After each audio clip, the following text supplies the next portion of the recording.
Oh, baby. No, wasn't sure we were going to start that way, but you know what? It is what it is. It is what it is. Good morning, everybody out there. Getting off their graveyard shift here on a Friday, Frisco Friday. Is it a payday Friday? Did we get paid today? Oh, yeah. We did? Oh, yeah. Direct deposit hit? Oh, yeah. Oh, my gosh. It's a payday Friday / 50-cent Friday. Expenses were reimbursed. Oh, well, the expenses were.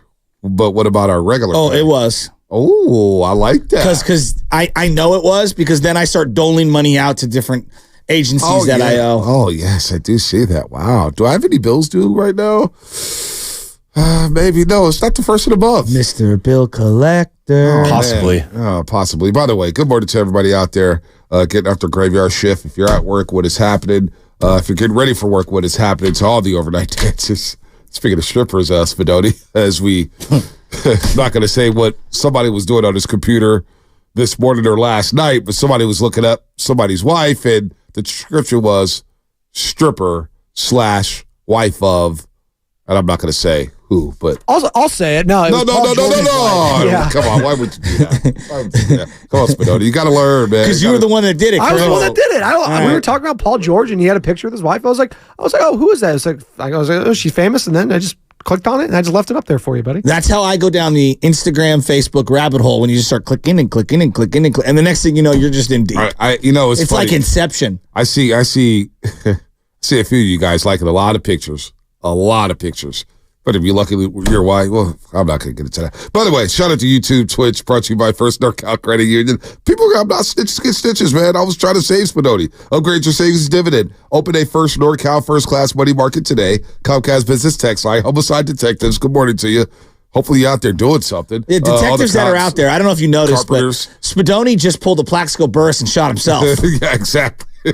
Exactly. Don't know why you would do that. 4. Don't know why you would do that. Don't know why you would do that. I didn't know who she was. Good for Paul. Why he's were a you? father I'm of 2. curious. That's a nice family. No, I'm curious. Why were you looking up Paul George's wife? I was looking up Paul George, and a picture of him and his wife popped up. Oh, why were you looking up Paul George? Is he going to be a number 2 for the Golden State Warriors next year? He's already 33 years old. So he fits right in. 34. Player option this summer. Player option. They redid the Warrior logo for next year. Because when they add LeBron and Paul George, and basically it's just going to be a wheelchair. I don't know why you guys want that. You guys don't want to win. I want to win. LeBron wins. No, what is he? What is LeBron's career record on the teams that he's been on? Right. He's in 9th place right now in the Western Conference. He has the same amount of titles as Steph and Curry.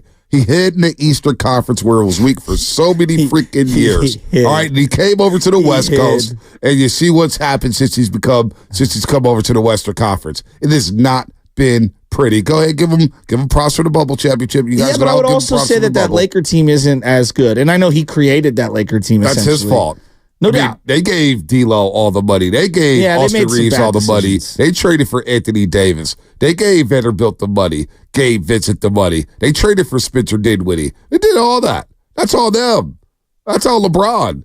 The more and more I think about it, oh man, stay away. But you know what? It's not my decision. I don't have a say in that. Where do you want to start, Shaska? We got Warriors and Lakers tomorrow. Tim Roy's going to join us a little later today. We have FP Santangelo live in Scottsdale, Arizona. He's going to be our Giants insider for 95.7 a game. King of the bus stop as well. He's still in Scottsdale, right? I don't think he's come back yet. I saw him and Joe Rizzo posting a thing on. He flew back yesterday. There you go. He flew back yesterday. Posted something on IG. He's probably needs some sleep, man. He probably didn't get much sleep knowing FP Santangelo. The first question of the bullet points of the rundown. Did you see this? No, let me see it. So it says 9:20. Here, let me just Full disclosure. I don't do a lot of reading of the Sam Lovitz rundown. I have my own rundown. Really? Who'd have thought? Yeah, who'd have thought it? Sam Lovitz. This ain't the Steiny Guru show, but FP Santangelo, Giants insider for 95.7 a game. King of bus stop, probably where he's calling from. At Fightin' Hydrant on Twitter. Was at spree trading from March 3rd or March 9th through the 14th. Got back yesterday. So all these questions, right? Love has got all these questions here for FP, and there are all these bullet points. The first bullet point, the question is, and I'm not going to ask it like this, and I'm sure you wouldn't either, but the question is Patrick Bailey fat now? Is that even fair? I mean, come on. What are we doing, Love? What did you two guys behind the glass? You guys are looking up strippers. You're asking if Patrick Bailey's fat now. We got to keep entertained somehow. At this job. Gosh. Well, is he? Oh, so suddenly it's a fair question. No, I'm just asking if he is. Hey, we all saw the picture when it came out. We all had the same question. FP said, I want to get down to Scottsdale before I make a determination on his weight. He's been down to Scottsdale. We're going to ask him today. It's that simple. Maybe word it differently, though, when you ask it. Nah, really? Yay! That's called producing right there. I've only been doing this stuff for a while now. I'm sounding like Dan Dibley. Oh, I've only been doing this for 30 years. Yeah. What is that? I don't know. Whatever. That was a very bad Dibs laugh. Oh, what's going on here? Yeah, I don't know what's going on here, but I don't know what's going on in the NFL. Keenan Allen goes to the Chicago Bears for a fourth-round pick. Fourth-round pick. If Caleb ends up going there are going to be some weapons there. What about Justin? What about Fields? Justin? Justin Fields. What you think he's going to stay there? They still have him. Well, already sold on Caleb. Well, I mean, what would you do? Would you go Justin or Caleb? I would probably go Caleb for two reasons. Number one, I don't think that Justin Fields is a pocket quarterback, and I don't think that once he turns his back to the defense, I think he has a really difficult time. I agree. He turns his back to the defense way too often. Mm-hmm. Number two, there's a financial component. They're not in win now mode. Now they've made acquisitions that have made their team better. They've been so bad for so long. You have to give Justin Fields either the fifth-year option or renegotiate or do something after this year. So now you're just resetting the quarterback financials and running it back. Now, I think there's a lot of pressure on the head coach. Matt Eberflus? Who I don't know. I don't know if he's good or not. I think their defense got better. Obviously, the Montez Sweat acquisition was an excellent one. I like their defense. But I look at where they're at, and then I look at value of quarterbacks. I think the Bears valued Justin Fields higher than the rest of the league did. Right. The league told you Mac Jones, who had a better individual season than anything Justin Fields has done, and he's been bad the last couple, but that first year was good. He went for a sixth? Yeah. So the value on, and Trey Lance went for a fifth, I believe at the time. Whatever. The value is a late round pick. Right. That's the value. And so thinking that you're going to get third or second round pick, or anyone thinking they're going to get a first round pick, I mean, come on, the league is telling you that that's not what that man is worth. Well, I bring that up because Keenan Allen goes there for a fourth-round pick. And whether Justin Fields is a quarterback or not, I think the Bears are in a great spot. They have number 1 pick and a number 9 overall pick. I think it's awesome. They're in a great spot. I really like what the Bears are doing. The Niners aren't having the sexiest offseason so far. It's only a week, if that 5 days. But I do like what they're doing. I do like the Malik College pickup from the Houston Texans, giving up one of your 11 draft picks, and it was the first of their 7th-round picks. I'm not mad at that. So they have 10 picks left, the 49ers, that is. There's a lot of smoke. There's a lot of rumors going on. One was Deebo Samuel that Jason LaCanfora brought up there with Deebo Samuel. Hey, Baltimore called, and would they be inclined to trade Deebo Samuel because of the Aiyuk situation? And Eric DeCosta, the GM of the Ravens, debunked that right away, said, yeah, that's not true. Now, I don't know where that report came from. But now there's smoke about Brandon Aiyuk going to Jacksonville. The Jacksonville radio station, sports radio station, was bringing it up like, hey, Brandon Aiyuk has... he's feeling Jacksonville. Now, Brandon Aiyuk is a West Coast guy, right? Went to Arizona State, went to Sierra Junior College, grew up in, where did he grow up? In Reno? Yeah, Reno, I believe. He's in the played here in the Bay Area. Like, what intrigues him about Jacksonville? Less state taxes for 8 games a year?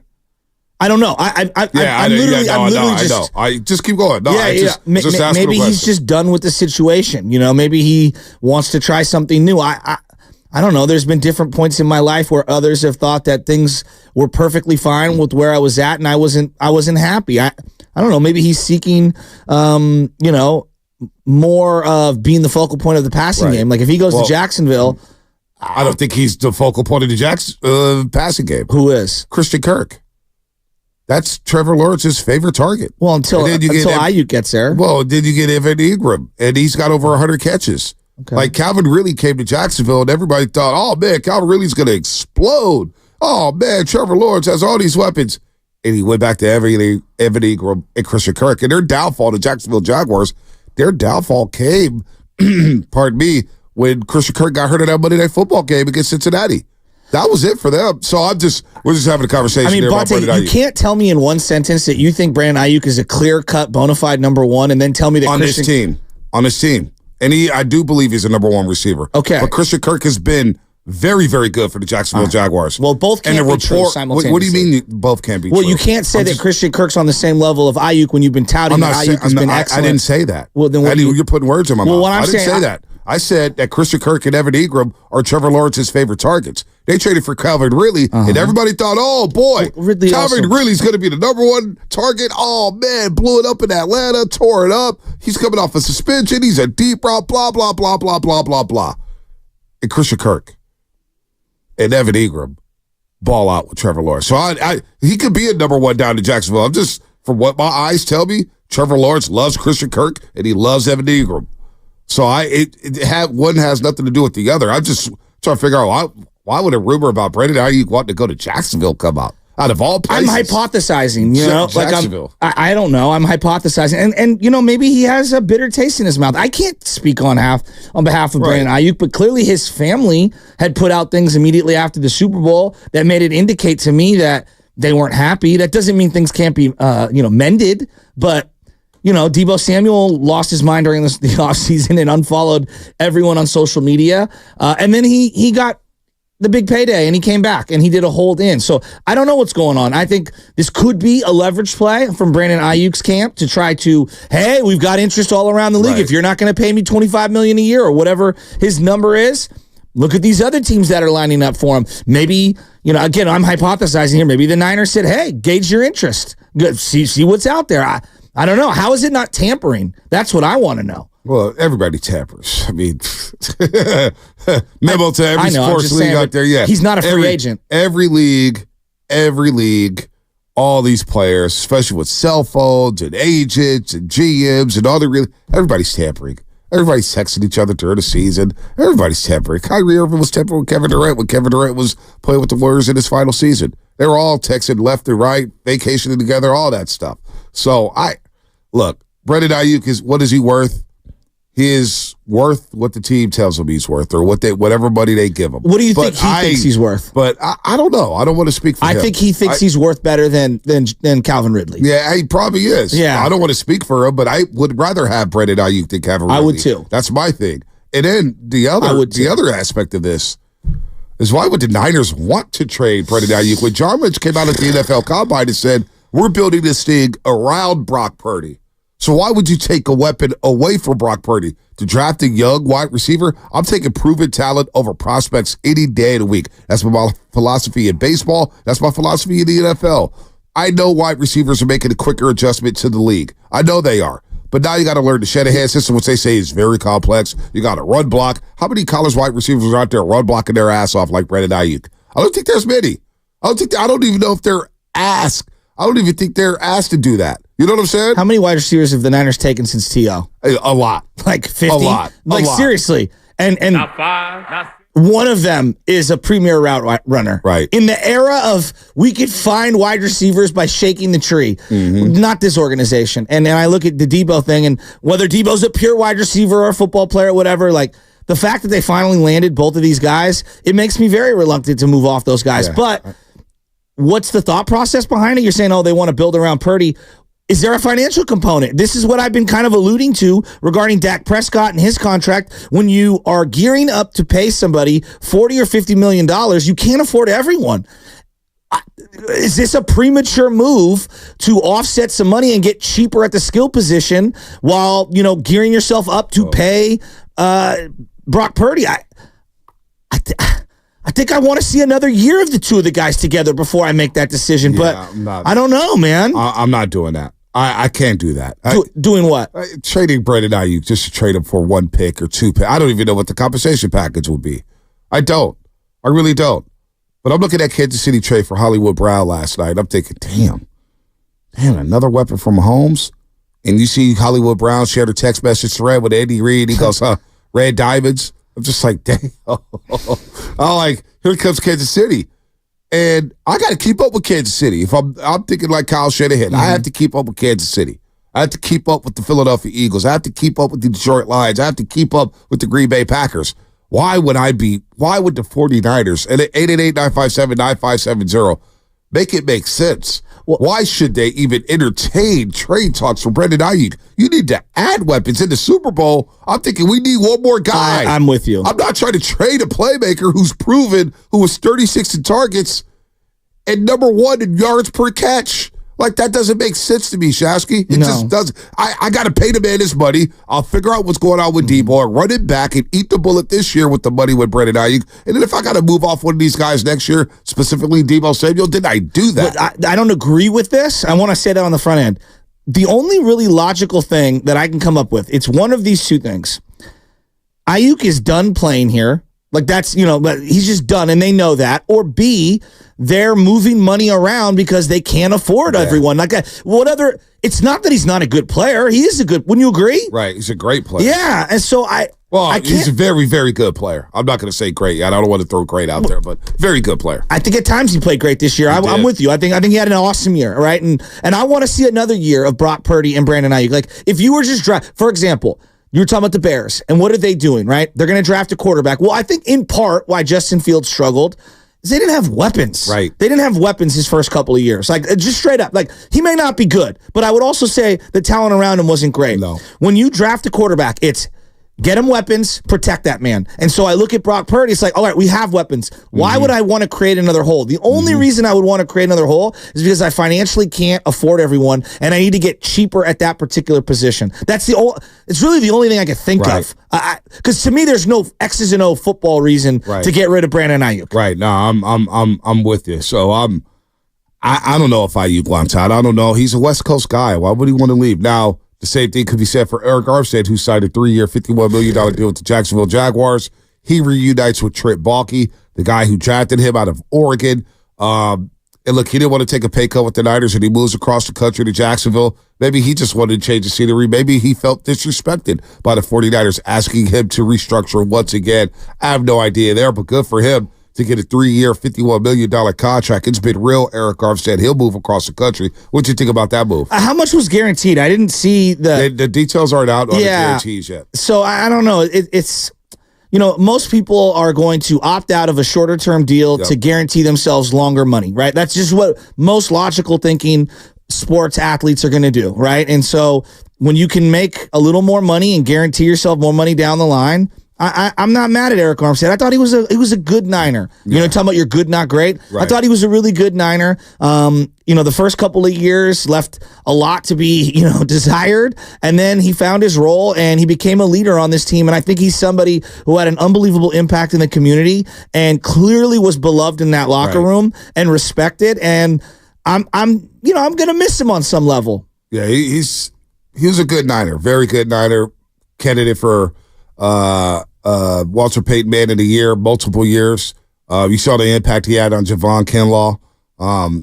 So yeah, he was good out there. He was solid. I don't think he fully got the appreciation. I know certainly for me. I remember we interviewed him on BS&G, and I told him straight up. I said, "Hey Eric, man, I'm not gonna lie to you. I couldn't help myself because I said a lot of things about Eric Armstead being overrated, should have paid Buckner, and blah blah blah." And I was like, "Hey man, look, I'm gonna be on the real. I'm gonna just be real with you. I didn't think he should have. What did I say? I basically kind of apologized. Say, hey man, I said some things about you, but you've proven me wrong, and I'll wear that or whatnot. You've been a really good run stuffer or whatnot. He appreciated it, and I've seen him at Chase Center a couple times. Said what's up, but look, man, he had to do what he got to do. And a lot of people are like, oh, Eric Armstead is so stupid. He's moving across the country from Sacramento. He'd be there in Jacksonville for 3 years and then move on. He could be there for 1 year and move on. Could be there for 2 years and move on. It's only for half a season that he's going to be out there in Florida, but it could be because of the long-term stability that the Niners weren't able to give him moving forward here. So I'm not mad at him, but here's would you say real quick on Eric Armstead, he is a great testament, and Jimmy Ward as well, of persevering when the fit isn't there, you're not performing well. Right. I think both guys, I wrote them both off early on in their career. Oh, same. And then they came back around and ended up having really nice 49er tenures. I agree. Lubin, I need you to do me a favor. So people are saying that Aiyuk is now following Jaguar players on Instagram. I know it's petty. I know it's ridiculous. No, but this is what the kids. This is what they do. God. This is what they do. So Bonte Hill has stopped following 95.7 the game. The downfall is near, and it's coming hard. Oh, I should start doing that now. Should just start unfollowing Matt Nahiga. It's contract season. It is contract. Start unfollowing everybody. Fonte has followed Skip Bayless. Fonte has followed the former sports leader. No, I'm kidding. Mia O'Brien. She works at 1010XL in Jacksonville. She reported yesterday that Aiyuk interest is mutual between the Jaguars and his team per source. Obviously, very early. Now, I've seen nobody pick up on this. I don't know who this person is. I know Lubman, we will break. We will break. We will break. We will break. We will break. We will break. We will break. We will break. But you got to actually do it, though. I don't have to do anything. It's coming up on a game brought to you by Fremont Bank, full service banking, no compromises. We will break at some point, but rumors are Aiyuk and the Jaguars have interest, mutual interest. You believe that, Niner fans? 888-957-9570. Are you willing to move off of Brandon Aiyuk? Honestly, are you willing? Now I'm gonna stretch this out, Lubman. Now you pissed me off. I'm optimistic, Fonte. Outdoor Supply Hardware is celebrating you during Customer Appreciation Days, where you'll save 15% off.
Bay Area is Draymond Green. The Morning Roast with Bonte Hill and Joe Shasky is live on YouTube and Twitch right now.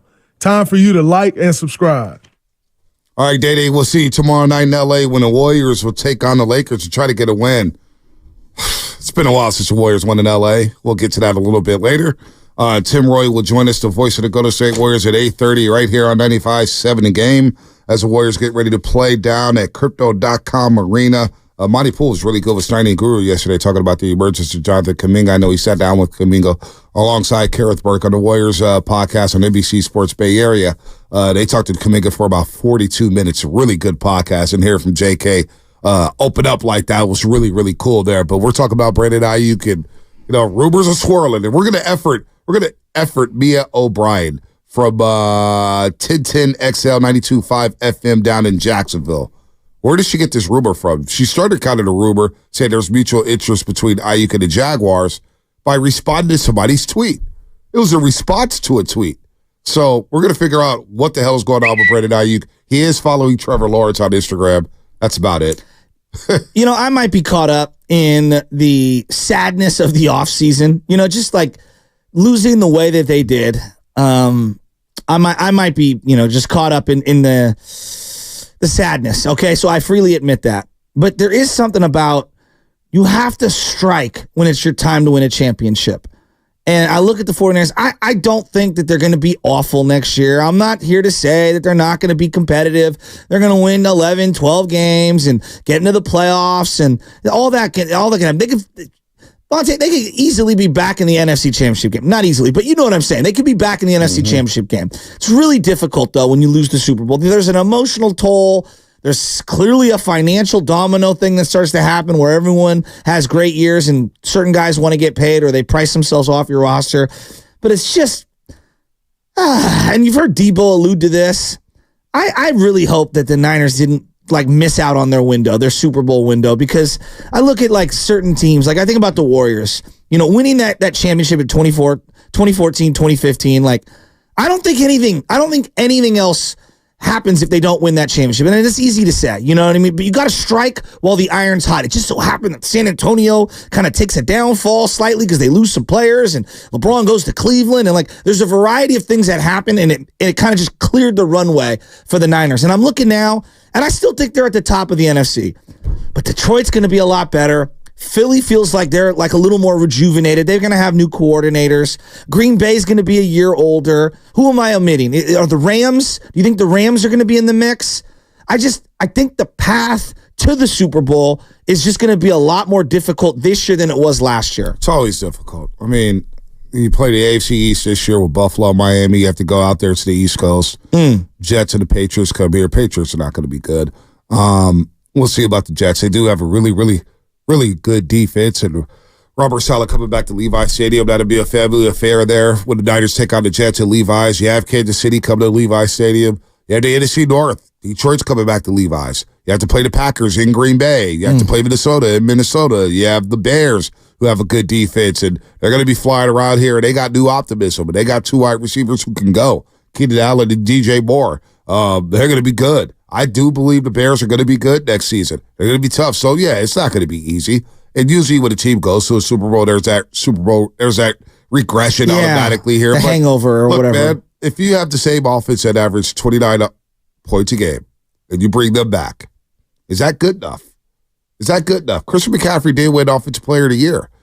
Defensively, I like what they've done with Leonard Floyd. Okay. I think Leonard Floyd's better than Chase Young. I think he's better than Cleve Farrell. I think he's better than Randy Gregory. I really do.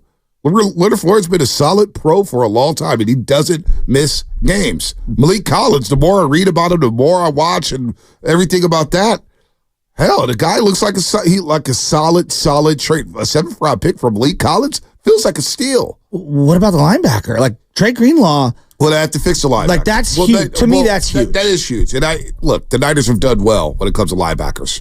Undeniable. They've done well. So as long as Fred's there, I think they'll be able to compliment him, whether it's D. Winters, whether it's Graham, whether it's Drake Greenlaw coming back, whether they draft him linebacker. Then you got the Hufanga and Tig Brown situation where Michael Silver reports that Hufaga's not guaranteed getting his spot back.